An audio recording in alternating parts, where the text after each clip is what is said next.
All right. So welcome back. I'm going to share this file number 13A, which is gold, spot, and futures to you.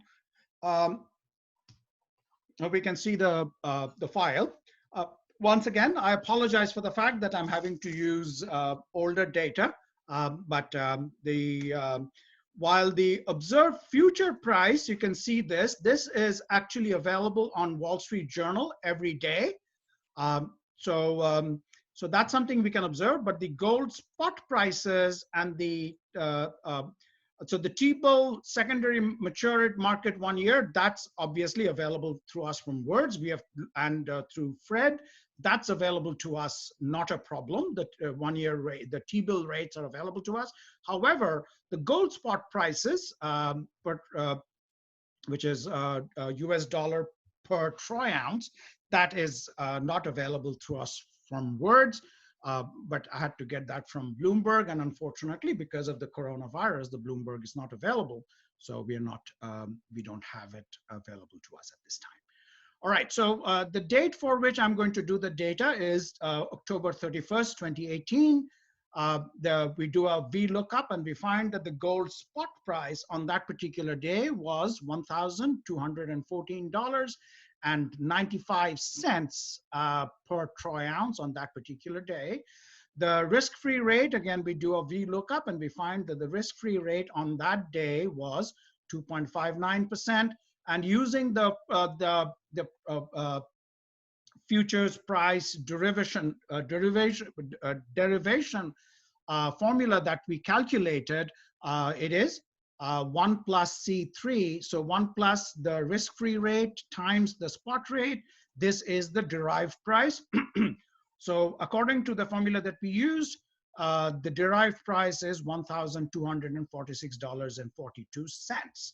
However, when we look at the observed price, which, as I said, you should just go to Wall Street Journal and at the search bar, just type gold and it will give you the observed futures price. You know what? Let me just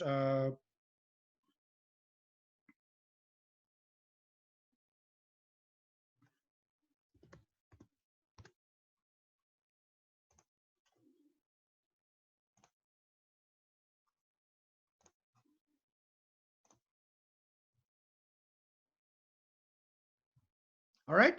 So you can see the Wall Street Journal. So if you go to the search button and type in gold, so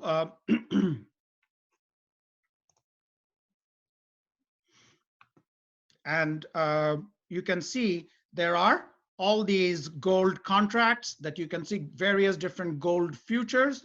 So in particular, the gold April 20. So this is the price for a gold to be delivered in April 2020. The price, it's dropped quite a bit, as you can see. So the open price for that gold contract today was $1,618.70 for 1 troy ounce. The last price that we have seen for gold to be delivered in April 2020 was $1,611.30. The last price for the gold futures contract for gold to be delivered in August 2020 is $1,623 per troy ounce. And as you can see, it has had a significant drop in just in the past little period of time. But let's not worry about the change. Let's just say that these prices of futures for gold are actually available on through Wall Street Journal. I'm sharing, going back to the spreadsheet. So this here, the one in yellow, that's the observed price that we can get from the Wall Street Journal for every date that we are interested in. So if this is the risk-free rate, then the derived price is $1,246. But we observe a quite different price of $1,260.10. So what is the implied discount? What is that implied discount? And this is an implied idea, is something that we are going to talk about quite a lot in this course. That's the idea. It's that value of the parameter that would make the derived price and the observed price to be equal. So so if this, this is E3 minus B3, E3, which is the observed price, minus B3, which is the gold spot price, divided by B3, gives us the implied discount of 3.716%.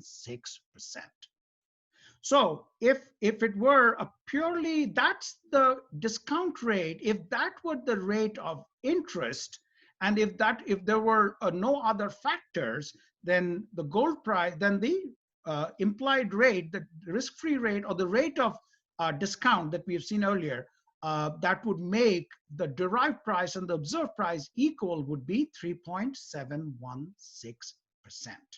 which is different from the risk-free rate of 2.59%. If all the assumptions of the future spot parity theorem, the derivation that we showed, were to hold, they would be the same. Why are they different? Who wants to?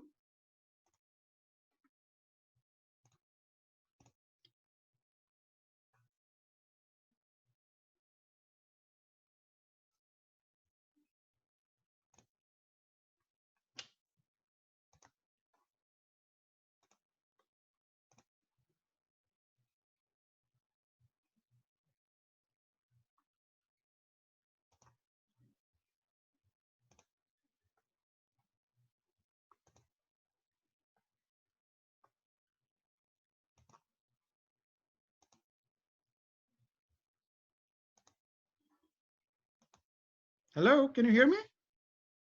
Yes. Okay. Would somebody like Yeah, to? I Okay, can hear you. okay, good. Can would somebody like to tell me why this is the case? Why do we have, what does it mean for the implied discount to be different from the risk-free rate?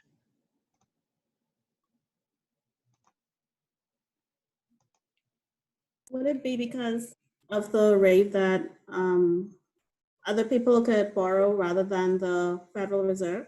Yeah, very good. Well, not just, this is not the Federal Reserve rate, but this is the government, the rate at which the government is borrowing, and the rate, that's not the rate at which an investor in gold would be able to borrow. Right. What else though? That was Gail, I take it? Yes. Okay, who else? Please identify yourself because I cannot see your faces. I'm not sure what's going on here. This is Shane. Hi, Shane. And I was wondering if it is because it is the gain from the buyer of the future. Okay, not decay, because one of the great things about gold is that it's a store of value. It actually does not decay.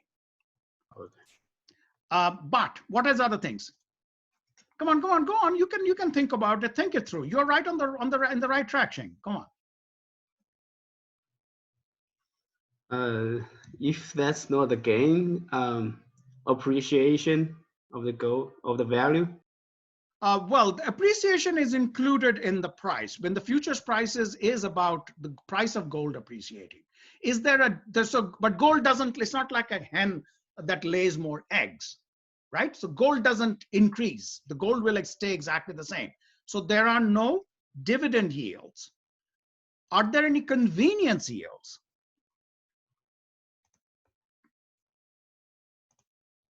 Let me go back to the screen here. So 1 plus R plus U minus Y minus D, that is the implied discount rate. All right, so the part that Gail mentioned is that the R is actually different. U, which is storage cost, there is no spoilage cost because gold doesn't spoil, but storage is expensive. All right, Shing, continue. There is no dividend yield, D is 0. Is there a convenience yield? Is Y positive?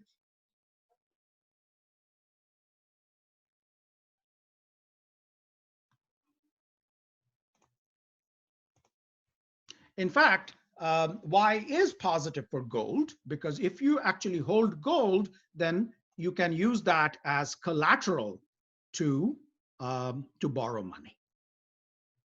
Okay, so that's why it makes sense that the the rate of interest R that we observe for the risk-free asset is not the same as the implied yield for gold because of all these factors. All right. So this gives you a sense of the richness involved in these pricing structures.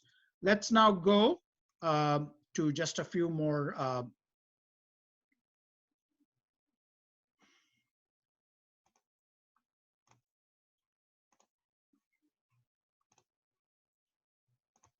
so this is the data set for, this is the file, the Excel file called 13B, US dollar and Japanese yen spot and future prices. So once again, the raw data that I use is Japanese yen spot currency. This is from Bloomberg. As a result, the data are kind of dated or a bit old because I don't have access to the Bloomberg terminals on campus because of the coronavirus. And this here is the spot price for, sorry, the exchange rate in future.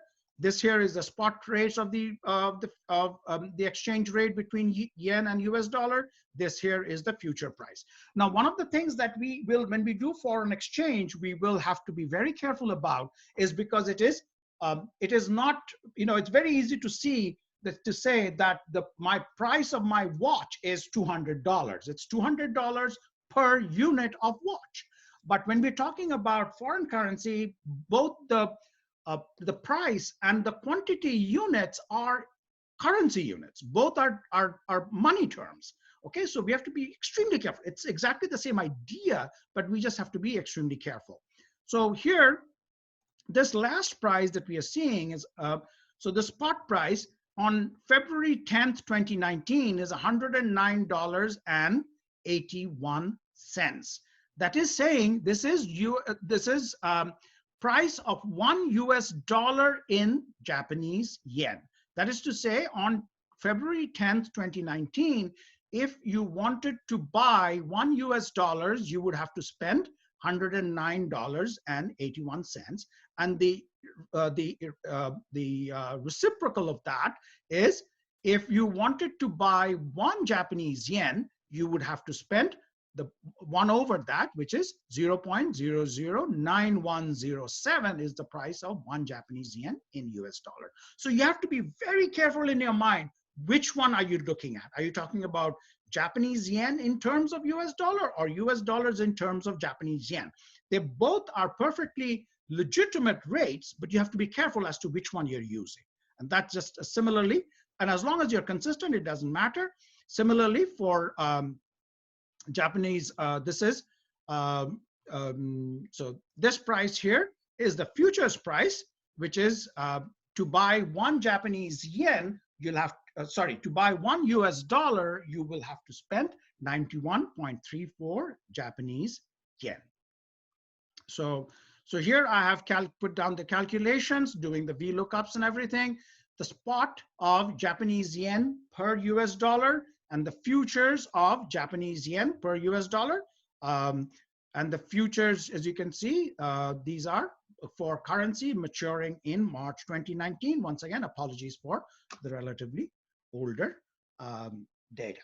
So this here, then when we plot it, we can see that the spot price of, this is the blue curve, is the spot price of Japanese yen per US dollar, and the orange curve is the futures price of Japanese yen per US dollar. Okay, so we can see that, interestingly enough, the futures price of Japanese yen per US dollar is, throughout this period, you know, like a 5-year period, is almost uniformly higher than the spot price. And that's not surprising because going back to what we discussed earlier, 1 plus R plus all of those things, there the other factors are, you know, pretty much the implied discount factor is significantly positive. So we will see in foreign exchange rates, it is significantly contango. That the futures rates are typically higher than the spot rates. And that just follows from the fact that there is the interest rate is typically positive, and by holding cash balances, you have the convenience yield. There is no dividend yield. Well, actually, that's not quite true. You can loan that money out. My bad. There is a dividend yield. You can loan a cash holding out. There is no, storage costs are relatively low because those are just essentially electronic storage, and so therefore there is not. So therefore we see contango. Remember, contango is where futures prices are higher than spot prices. Any questions? If we get a chance, is that possible to discuss about the chart? Because when I was doing the chart for the 20 periods exercise, the chart doesn't come to this way. It was a mess. Sorry, what were you doing, Xing? Could you repeat that, please? The exercise we you assigned last class for the 1 month, 5 years, 10 years interest rate, and we make the chart to explain or to interpret.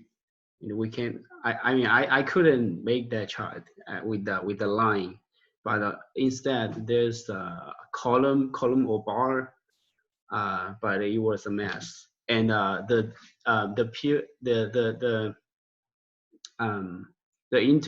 interval of those data are within 1 year instead of 1 month. So I was wondering if we got time, we could discuss about this. Okay, let's do that offline. Okay, let's talk about the fixed income securities, because we kind of, as I said, have a bunch of things to cover today. But you realize that that's a different issue, right? We're talking about different maturities of government debt. Here we're talking about spot versus future. You realize that they're different things, right? Yeah, that's different. Okay, so okay, Adam Hostetter, are you there yet? No. Okay. So we can, Sheng, why don't you send me an email? We can just set up a conference call later. Okay. Okay. Send me what you have, Thanks. and then we can discuss it. Yeah, I mean, when different maturities, and they do look different, and I have showed you some stuff. They do look quite different depending on what the maturities are, and that's what the idea of fixed income securities is. Let's talk about that offline. All right, so everybody is clear on this, the Japanese yen versus US dollar. Now, one thing please note,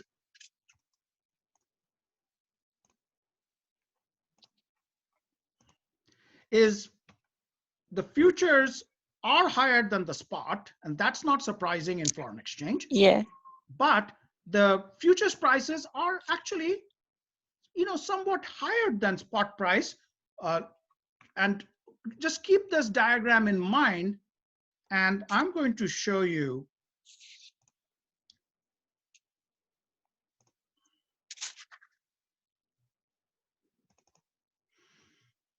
(13E), which is exactly the same thing, but the relationship between the US dollar and the Great British pound. The currency of the United Kingdom. Can you see the diagram? So I do the same thing. I get the GBP spot prices from Bloomberg. I get the GBP futures prices from Bloomberg. Do the calculations. Once again, be very, very careful. It is US dollars in terms of Great British pound, or the other way around.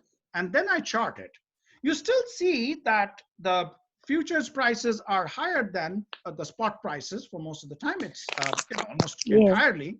It is contango, but they are much more closely, they're moving much more closely than the US dollar and the Japanese yen. I am sorry, but I think it is backwardation sometimes, as we see from the chart in the 2014 at the beginning of the chart. Right. Exactly. It is sometimes we do see backwardation, but it's a very, very tiny part of the whole chart. It is because of the situation where they actually, the relationship between, for those of you who have done advanced financial econometrics, this is the idea of co-integration. Okay, this is a situation where these two time series are actually co-integrated. So they actually move very much in tandem. And when they move very much in tandem, they will sometimes go into backwardation territory. But the backwardation territory is not what we would necessarily call significant. They kind of, they're more residual error terms rather than, any secular trend to it. All right, so yeah, exactly. We see right at the beginning, there's some backwardation, but on the whole, there is contango, but they are much more closely related. And the reason for it is actually very interesting, is that the US and the UK are actually much more similar economies than the US and Japan. Okay, and the US and the UK are much more closely linked in terms of trade policy and imports and exports than the US and Japan are.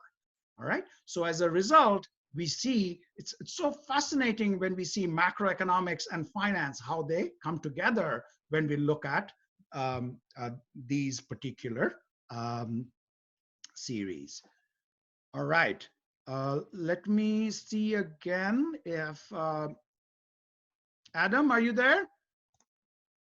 Yes, Adam has arrived. Okay, hey, Adam. how's it going? Good, good. Give me just a couple more minutes and then I'll hand over things to you. Absolutely. All right. So let me get back to the T-bond rates.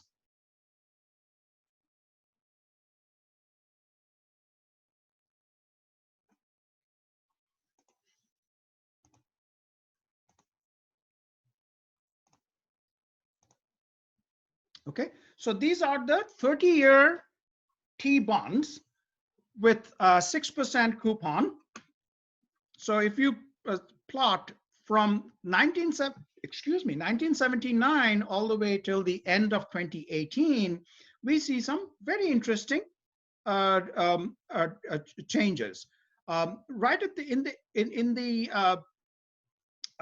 until right into the late 1990s, we find that the spot yield is greater than the futures yield, and then they kind of the pattern is reversed toward the latter half of the series. Okay, now remember, in this case, I've used current yield. So the way I've done it is, you take the T-bill futures, you look at the prices, you take the T-bill rates, look at the prices in order to calculate you calculate the spot yield, you calculate the futures prices, calculate the futures current yield with that coupon rate that we talked about. We're not doing, in this case, I've taken a simpler approach, just looked at current yield rather than yield to maturity. And when we look at this calculation, we see there is a very interesting spot versus yield, spot versus futures for T-bonds maturing in 2019, going back over a long period of time. So these are all give us a sense of what futures are about. There is one other spreadsheet file that I want to walk you through, the relationship between spot and futures in terms of the exchange rates between the US dollar and the Brazilian real. But I will, that's there on your Blackboard site. So please look at it if you can, but I will walk you through in the context of when we do market efficiency. So, so at this point, I'm going to introduce to you one of my star students of all time, Adam Hostetter, who was my student in my derivatives course at the University of Maryland. And now Adam, you were at Morgan Stanley, is that correct? Yeah, that's right. Yeah, so he spent quite a lot of time at Morgan Stanley, and they made him a full-time offer. he turned them down. And that was the time when Adam and I were having lunch. And I'm like, you just turned them down? You turned Adam? So I was like, I'm a very risk-averse person. So, right here, you can see the difference in age and the time of maturity, that we have, right? I have a daughter to send to college. Adam's not even out of college, right? So, so you have a very different idea of discounting the future and attitude to risk that I couldn't, at this stage in my life, there's no way I would give up a job or turn down a job without having another one lined up. So I was absolutely fascinated to understand how this was a perfect example of different risk aversion parameters between, two highly educated, highly intelligent people. So then Adam, because he wanted to have kind of a broad picture contribution to this world, so he moved on to management consulting, and he is going to join the great firm of Deloitte as soon as he finishes college. And we are all, cheering him on. And 20 years from now, we are going to point to Adam and say, we knew him, because when so he's going to be a huge success and make us all very, very proud. So what I wanted Adam to talk to you about is something that I cannot emphasize enough: this complementarity between what you learn in university and what you learn at work. Lots of things that school, that university, that courses will teach you that work will take for granted. On the other hand, if you think that you have nothing to learn when you're at work, that you have learned everything you have needed to learn at university, you are wrong, because there are lots of things, especially institutional details and nuances, that you will only understand when you are at work. And so Adam's going to walk us through some of the things he learned at work. Adam. Awesome. Well, thank you so much for a very flattering introduction. Definitely very kind words. But I would just wanted to give you guys a little bit of a snapshot of some of my experience this summer working on at Morgan Stanley, doing a little bit of the strategy side of sales and trading. So I was working on some very nuanced things, and I wanted to talk a little bit about kind of how the world of academic finance and the world of practical finance can converge and diverge within the same time, really. So what I'll do is I'll share my screen now.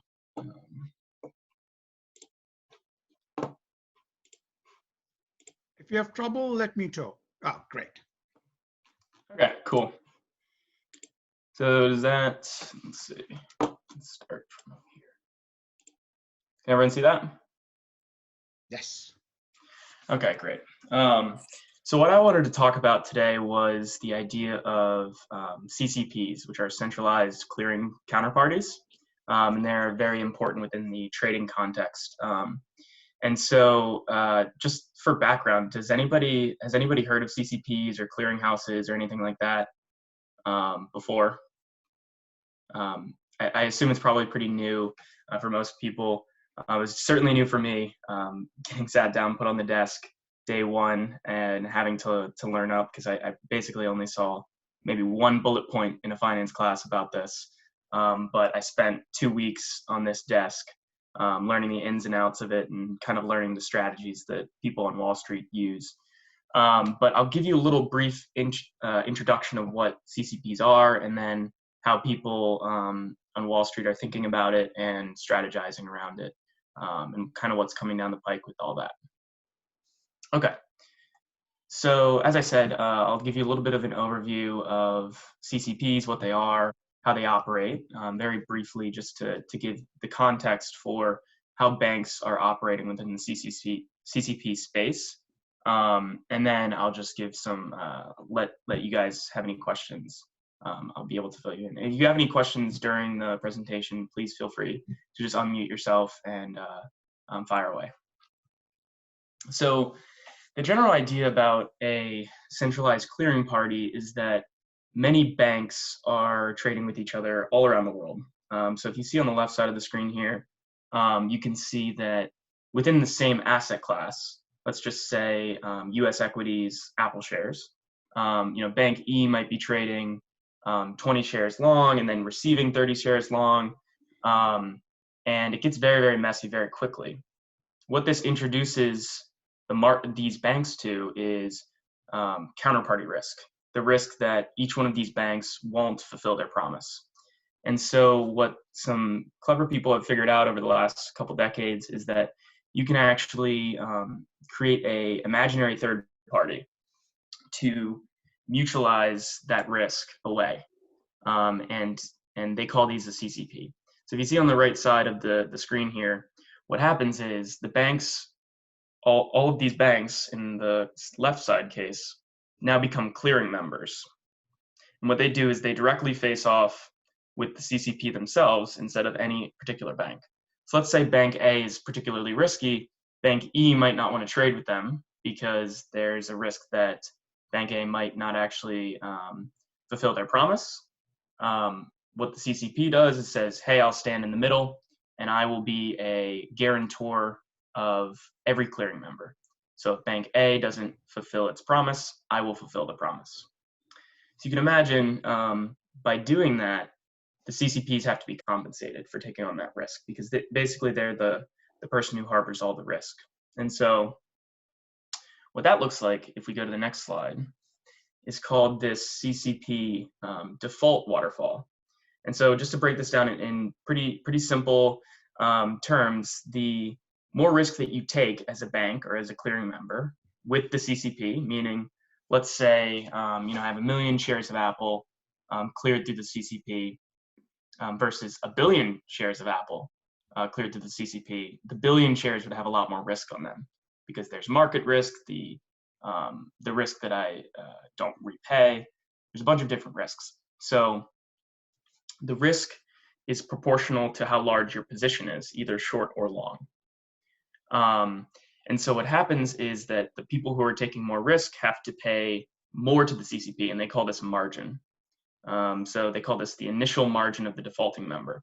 So as you can see at the very top of the default waterfall, that's the first thing that will be absorbed if any member of the clearing house is to default. So let's say Bank A again in the scenario where there was a high probability that they would default. If they actually do default and don't deliver their shares, their initial margin will be used to deliver those shares. So that there's a couple other layers here. So there's a default fund, which is basically how big of a member are you of this clearinghouse. So Morgan Stanley maybe versus a smaller bank. The default fund of Morgan Stanley would be a lot higher because they clear a lot of trades. And then it goes kind of down sequentially.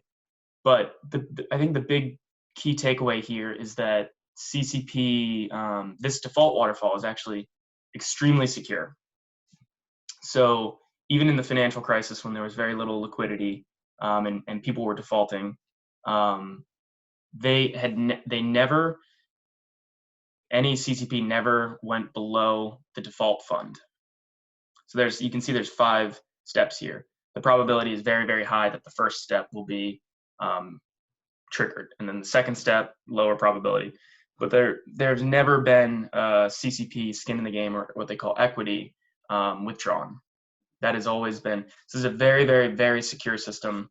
And the reason that it has become more popular within the last decade or so is that there's been a massive amount of regulatory pressure for banks to start clearing trades because it's good for the whole ecosystem of trading. It allows for more trust and it allows for a lot of smooth, its settlements are very, very easy. And so they've been giving a lot of regulatory incentives with certain regulation laws that they've passed in terms of balance sheet, in terms of other things that banks are really constrained with. And so there's been this massive, massive push to clear as many trades as you can. And as I said before, let's take a look at what it looks like if you're a bank, if you have very, very poor CCP management. And so what do I mean by that? So the idea with a CCP, again, as I said, is that the more risk that you're taking at any one clearinghouse, the more that you have to pay for that risk. And so as we can see here, we have clearing member A facing off against a bunch of different CCPs. Let's just say that clearing member A is a multinational bank that does business in a lot of different countries. So this is what it looks like if they weren't to manage their trade book. So you can see directional positions at each clearinghouse. So they're 12 billion long, they're 8 billion short, they're 7 billion long, and so on. And so what some people have figured out is that you can actually actively manage your CCP positioning. So this is, let's say, that 12 billion long is 12 billion long shares of Apple again. If I'm 12 billion long shares in Apple and 8 billion short shares in Apple at CCPB, if I combine those positions at one CCP, then I would only have the difference between those two in actual directional exposure. Because as my short goes down by $1, my long goes up by $1. And so you can actually collapse those values onto each other. And so if we're just looking at CCPA and CCPB, we actually only have $4 billion of exposure to the market. And so what people have figured out is that you can actually do this within different geographies, and you can collapse these. So what's happened here is I've summed the longs, which are in black, and the shorts that are in red together into one CCP, meaning now I only have $8 billion of long exposure in the US, $10 billion of long exposure in Euro-Asia, and I have to pay way less to the CCP in terms of margin.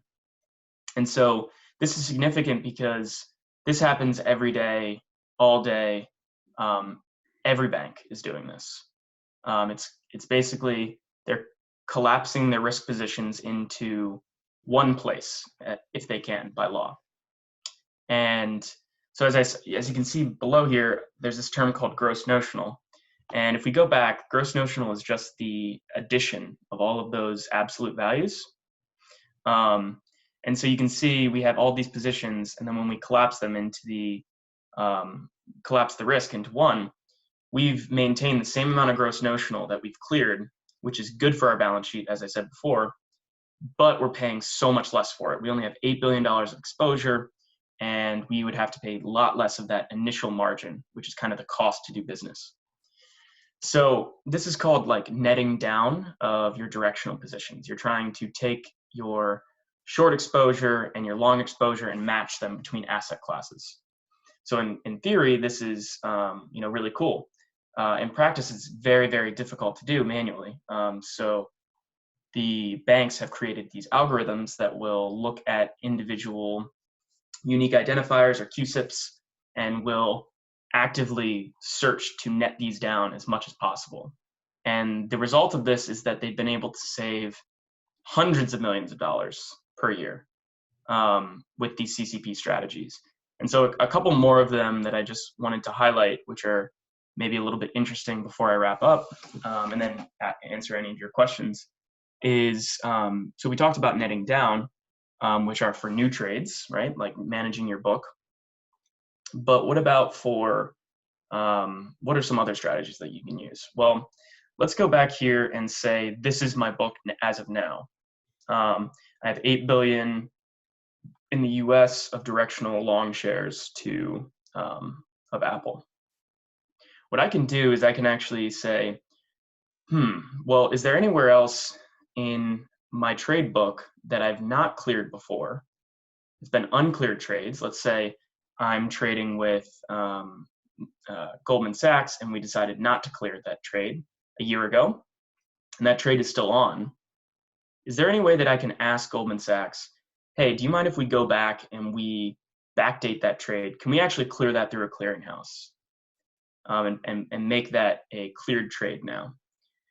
And let's say that that's $8 billion of short exposure for us. If I clear that, I would collapse my risk position in CCPA to 0.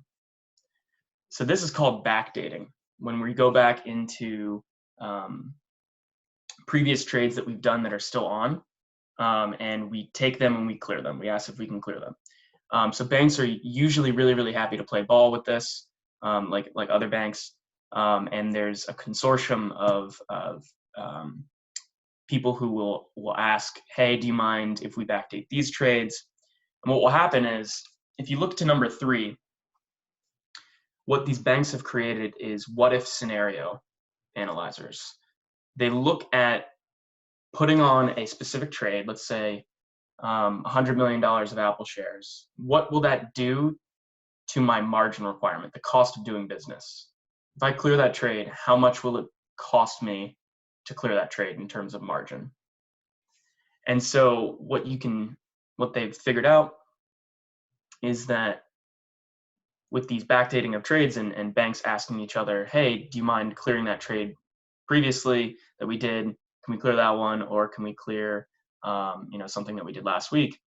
What these banks are doing is they're automating that process away, and they're doing these what-if scenarios and looking at how it'll affect their margin requirements. So they're saving massive amounts of money by doing this. And then the last thing that I wanted to touch on within the strategies is they actually can get pretty intelligent with the strategies that they're using. So if you have a bunch of forward positions or future positions within a certain equity, you can actually create with options synthetic forwards that are short positions. So I'm sure. No, we actually haven't gone into options yet. So keep this in mind, all of you. We will please raise this issue of creating a synthetic forward using options. We'll do that. We'll revisit that when we get to options. So go on. Yeah, exactly. And I think the big takeaway is not necessarily, how the forward creation is done, but more so that banks are getting very creative about using different asset classes to net down their exposure at these CCPs so that they pay less money to them. So kind of going into the big takeaways that I think, after kind of going into the details, I think the big thing that I would say that I realized coming from academic finance and then going into like more practical things was that banks are coming be very, very sophisticated with how they're doing implication analysis. What does it mean if I were to put on this trade? So instead of just servicing client demand with and just saying yes no matter what, they're actually saying, well, what is the implication of this for our business? How much risk are we going to be taking?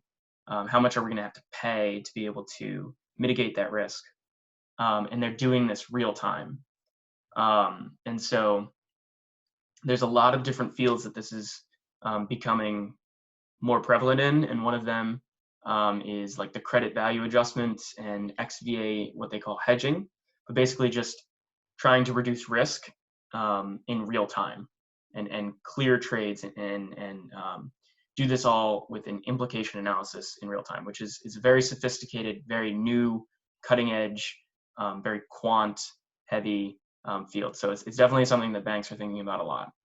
The second thing is that CCPs are becoming increasingly important because of the regulatory pressure that lawmakers are putting on them. CCPs are very, very good for the economy, very, very good for financial markets and trading in particular, because they instill trust within trading. And so there's more trust, there's more liquidity, markets are more efficient, and everything becomes better. And so CCPs have been given a large incentive, banks have given a large incentive to clear through CCPs. So you'll see a lot more of that in the future. And Morgan Stanley is actively, on the boards and advocating for, smart CCP reform and whatnot. So you'll see banks doing that a lot. And then the final thing I would say, as I wrap up here, is that since these are becoming so important and banks are becoming smarter about how they deal with these, what we've found out is that if you manage CCP strategies effectively, you can save hundreds of millions of dollars in a year. I was sitting on the desk for 2 weeks, and I was actually able to, I think, net down something like 50 or $100 billion of gross notional, which 100 billion with a B? Yeah. Wow. Yeah, it was a bunch of interest rate swaps, lots of like complex things, but the implication of that is that the amount that Morgan Stanley would have to pay to clear that amount of trades would be something like 2.5, 3 million over the 2 weeks that I was there on that desk. So it's real money that's being saved by these intelligent strategies that are being run. And I think you'll see banks become more sophisticated, more, let's say, autonomous about how they're doing that. So that's all I have. If there's anything that was like a little bit confusing, I know I kind of ran through it because we didn't have a ton of time, but I'd be happy to answer any questions, or Crofby, if you have any questions or anything, would be happy to answer those now. Excellent. All right, ladies and gentlemen, please give Adam a hard time. Who wants to go? I have a question about the backdating. Why would banks do this? What was the second part of the question? Backdating is such a horrible word, isn't it, Gail? I mean, we all think of backdating and we think of, the Silicon Valley people, backdating options, and so. And Gail's question is, why do they backdate? Yeah, I think if you don't mind explaining that a bit. Yeah, sure. So let's say that we're in a trade that doesn't kind of unwind for like a year. So it's whatever the trade might be. We know that the trade's going to be on for a year long. And so 6 months down the road, if we didn't clear that trade through a CCP, and it becomes both advantageous for both banks to clear that trade from a margin standpoint, which is actually very, very frequently because banks tend to have similar positions because of what clients are demanding. If it becomes advantageous for them both to clear it, they'll call up the other bank on the phone and say, hey, is there any way that we can clear these trades? What they can do is they can retroactively take that trade, unwind it, and then initiate it again, but through a clearinghouse. And so what that does is it still allows each bank to have their exposure to that trade, but now it's cleared, and it'll net down some of your directional position in that CCP already if you had the opposite direction. So if I had a short position in Apple, and I'm currently very, very long Apple, 6 months down the road, I could say, hey, how about I clear that trade that was short position, and then I can net down some of my long positions. So I have to pay the CCP less. Does that answer your question? Yes, thank you. Okay. Well, I mean, yeah, if you don't mind, my kind of going on a little bit, because I mean, I guess what Gail's saying as well is something which is backdated or something. If you just, it's purely a recording change, not an actual transactional change. It's technically it's technically like an actual transactional change, because what you have to do is you have to unwind the trade, have it settle, but you'll immediately put the trade back on just through a clearinghouse. So like if okay. Yeah. So it's not necessarily a recording change. It's actually a transactional change, but it's so fluid that it's almost like a recording change. Like people think about it as a recording change, like, oh, let's just throw them in, the clearinghouse, and it kind of works just like that. But what has to happen is they have to unwind the trade and then put it back on, but just through a different clearinghouse. All right. I think we have time for one more question if somebody wants to jump in.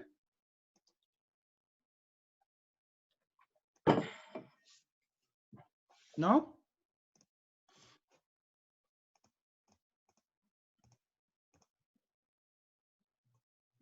All right. In that case, let's just all give Adam a very big hand. Thank you very much, Adam. This was very helpful. This was exactly what I was hoping you would do. And I hope all of you understand that while courses like this will make you very ready to go and start contributing, but you must keep in mind these very strong complementarities, because some things you will only learn on the job, and being ready to that is absolutely critical. Yeah, absolutely. I think that, just having an open mindset and finding people who will help you out with this stuff. I understood absolutely nothing about this. And I had a bunch of phone calls with people like all over the world that were working on this, and they helped me like get up to speed and stuff like that. So just have an open mind and, you know, be someone who's willing to learn, and, you know, the stuff will come naturally to you. Right. And in fact, I think, Adam, maybe it's kind of a soft skill issue. You know, you go in there with that arrogance. Yeah, I have a, you know, a graduate degree from a top university. I know more than you hacks who've been working on the floor for a long time. It doesn't get you anywhere. On the other hand, go in there with the confidence. Confidence is important, and go in there with the fact that you have skills. Skills are important, but absolutely, also, as Adam said, with an open mind and willing to learn from more experienced people, some of whom might be much less educated than you. Yeah, that was one of the pieces of feedback that I got was, you know, actually, you know, let us understand what you know. Like, don't always be so, you know, willing, like be confident in the stuff that you know. But a ton of people that I worked with were from, you know, different universities, but they were, you know, history or art majors or whatever. So a lot of people didn't have a lot of experience within this stuff. So everyone was really willing to help out. So, yeah. Awesome. So thanks. Well, thank you for the opportunity. Oh, it's such a pleasure. And we'll touch base again offline. Awesome. And yep. Hope you all have a great week. Stay well, stay healthy, and have a great week. Bye. Thanks, everyone. Thank you. Thank you. Bye.